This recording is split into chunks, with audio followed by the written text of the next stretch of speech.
National North Korea's nuclear and missile hit list includes Cheong Wa Dae, the White House and major cities in both South Korea and the United States, a European think tank report said. ECFR North Korea lacks a clear distinction between the use of nuclear weapons against military targets and their use against civilian targets, or any plan for a gradual escalation from attacking military bases to striking cities, the European Council on Foreign Relations said in a recent report.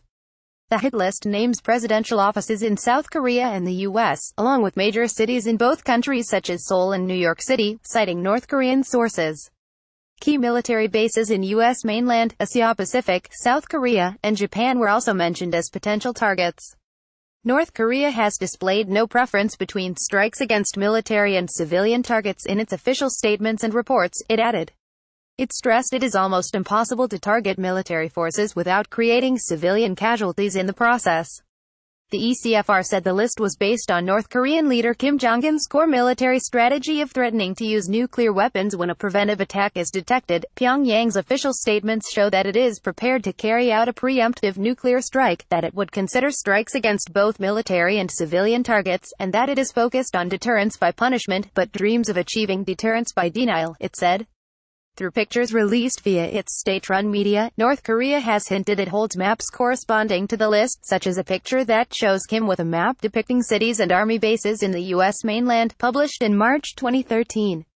Furthermore, a July 2016 picture of the North Korean strongman overseeing a ballistic test launch includes a map of the U.S. military base in Busan.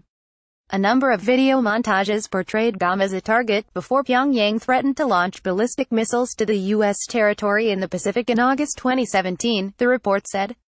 The think tank pointed out that North Korea's nuclear and missile program are founded on the regime's calculated assessment of the threats to its survival.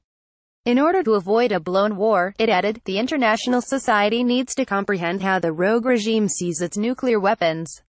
The report comes amid escalating signs of North Korean military provocations after nearly a 70-day hiatus in its nuclear and missile tests, its longest in recent months. The South Korean military said Tuesday it is keeping close tabs on the North for signs of its next provocation, in collaboration with the U.S.